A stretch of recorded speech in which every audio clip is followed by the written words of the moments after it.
Money is one of the strangest things humans ever created. It is completely invented. A piece of paper has no natural value. A number on a screen is not edible, not warm, not alive. And yet billions of people spend almost every waking hour chasing it. Entire governments rise and collapse because of it. Wars have been fought over it. Families destroyed over it. Civilizations built around it. A person can starve without it even while surrounded by food. Which raises a strange question. Why did humans invent money at all? Because for most of human history, money did not exist. No coins, no banks, no salaries, no billionaires, no prices. For tens of thousands of years, humans survived without carrying little symbols of value in their pockets. So if money feels completely necessary today, then something must have changed. Something deep enough to reshape human civilization itself. The strange part is that money was never really about wealth. Not at first. Money was invented because human cooperation became too large for the human brain to manage naturally. To understand why, you have to go back to a world before cities, before nations, before kings, before economics. Back to small bands of humans trying to survive in the wild. For most of our existence, humans lived in groups small enough that everyone knew everyone else personally. Maybe 30 people, maybe 80, maybe 150 at most. In those groups, survival depended on sharing. If one hunter came back with meat, everyone ate. If someone was injured, others helped them recover. If a mother needed support, the group helped raise the child. Not because humans were perfectly kind, because cooperation was efficient. A lone human is weak, slow teeth, weak claws, thin skin, bad night vision. But a coordinated group of humans is terrifying. Humans survived because they learned to depend on each other. And in small groups, that dependence did not require money, because memory was enough. If you shared food today, people remembered. If someone refused to help repeatedly, everyone noticed. Trust acted like invisible accounting. You did not need a paycheck when your entire world knew your reputation. Anthropologists sometimes call this a gift economy, but it was not gifting in the modern sense. People were not keeping score precisely. The group simply operated through long-term reciprocity. You help now. Someone helps you later. The system worked because human brains evolved for tribal life. Humans are extremely good at tracking social relationships in small groups. Who contributes, who cheats, who can be trusted, who cannot. But this system had a limit. The moment human societies grew too large, memory stopped working. And that changed everything. Around 12,000 years ago, humans began transitioning from hunter-gatherers to agriculture. Instead of constantly moving, some groups settled permanently. At first, this seemed like progress. Farming could produce enormous amounts of food compared to hunting and gathering. A field of grain could feed far more people than wild land. More food meant larger populations. Larger populations meant villages. Villages became towns. Towns became cities. But civilization created a completely new problem: strangers. In a tribe of 50 people, trust is personal. In a city of 50,000, trust becomes impossible. You cannot personally know the baker, the farmer, the fisherman, the builder, the potter, the shepherd, and the metalworker all at once. And yet civilization depends on all of them cooperating. So humans needed a new system, a way for strangers to exchange value without needing lifelong relationships. At first, humans tried barter: trade wheat for fish, trade pottery for meat, trade tools for clothing. Simple. Except barter has a fatal flaw. Both people must want exactly what the other person has at the exact same time. Economists call this the coincidence of wants problem. Imagine you raise goats and want bread. But the baker does not need goats right now. He needs shoes. Now you must find a shoemaker who wants goats. Then trade goats for shoes. Then trade shoes for bread. The larger society becomes, the more chaotic this system gets. Barter works in tiny communities. It collapses in massive civilizations. So humans began experimenting with objects that almost everyone valued: salt, shells, beads, cattle, metal. These objects became early forms of proto-money. Not because they were magical, because they solved a trust problem. If everyone accepts something as valuable, then you no longer need direct exchange. You can sell your goats for silver today and use that silver for bread next month. Money stores value across time. That sounds obvious now, but it was revolutionary. For the first time in history, humans could cooperate economically with complete strangers at enormous scales. Money turned trust into something portable. Instead of trusting people, you trusted the system. And once that happened, civilization accelerated dramatically because specialization exploded.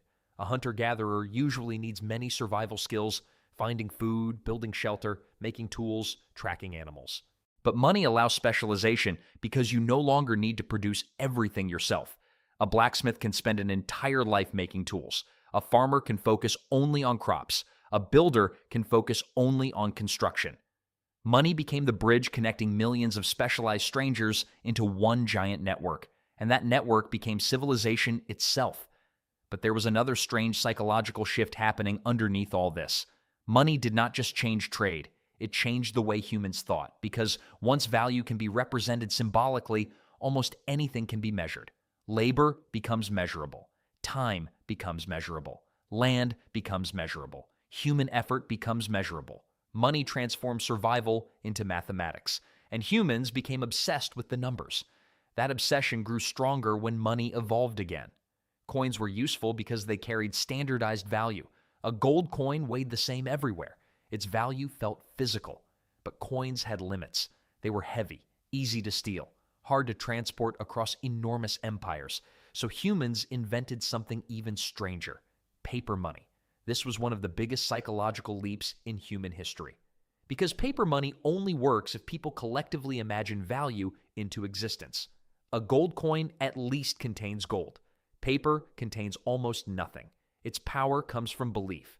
A government says this paper has value. Society agrees. The illusion becomes real. And that is the strange truth about money. Money is partly a hallucination, not a fake hallucination, a shared hallucination. Its value exists because humans collectively believe it exists. In some ways, money resembles language. A word only means something because groups agree on its meaning. The sound itself is meaningless. Money works the same way. The paper is not wealth. The belief is wealth. And once humans realized belief could organize entire economies, the scale of civilization exploded again. Banks appeared, loans appeared, credit appeared, investments appeared. Now humans could trade not only present value, but future value. A person could borrow against tomorrow. That ability transformed civilization permanently. Cities grew taller, ships crossed oceans, factories appeared, industrialization accelerated. Money became the bloodstream of enormous systems humans could barely even understand individually. But this created a dangerous side effect, because once survival depends on abstract systems, humans become psychologically trapped inside those systems. A hunter-gatherer sees survival directly. Find food, find water, stay alive. Modern humans often experience survival indirectly, not through food, through income. A person can be surrounded by supermarkets full of food and still starve if they lack money. That would have seemed insane to ancient humans, because money slowly stopped being a tool and started becoming reality itself. And that shift changed human psychology profoundly. Humans evolved in environments where status usually came from visible usefulness. A good hunter mattered because the tribe saw the results directly, but money compresses status into numbers. The richest person may contribute nothing visible to the average citizen, yet still possess enormous power. This abstraction changed how humans compete socially. For ancient humans, survival competition was physical and immediate. For modern humans, competition often becomes economic and symbolic.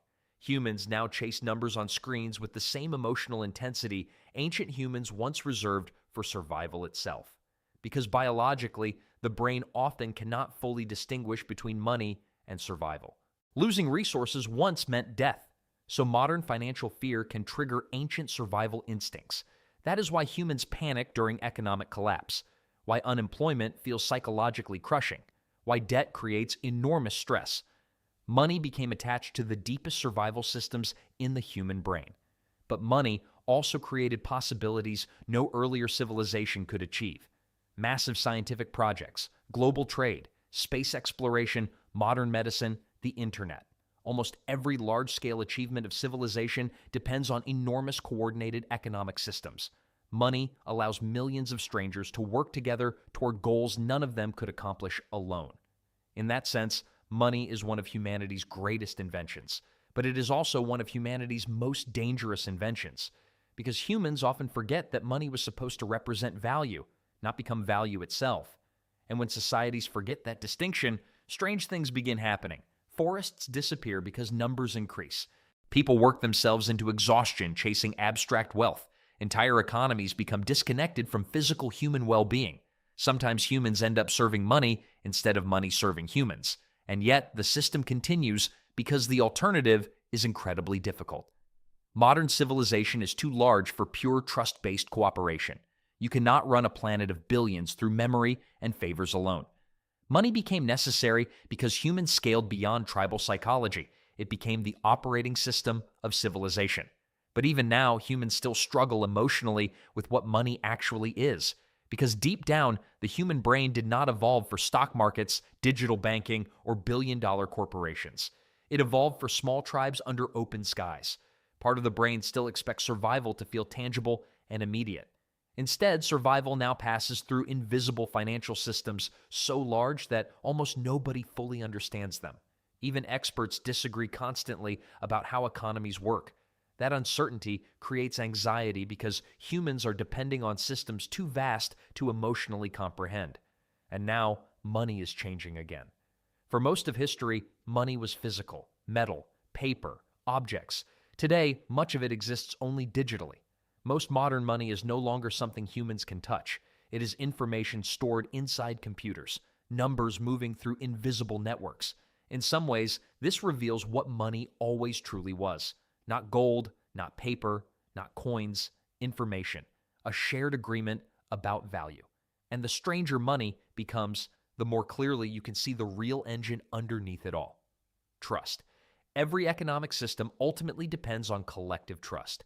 Trust that banks will honor balances. Trust that governments will maintain currency value. Trust that tomorrow the system will still function. When trust collapses, money collapses with it. That is why economic crashes feel so terrifying. People are not just losing numbers. They are watching shared belief break apart. And humans are deeply dependent on shared belief. Nations are shared beliefs. Laws are shared beliefs. Borders are shared beliefs. Money is one of the largest shared beliefs humans ever created, a fiction powerful enough to reorganize the planet. But calling it fiction does not mean it is meaningless. Human civilization itself is built from imagined systems.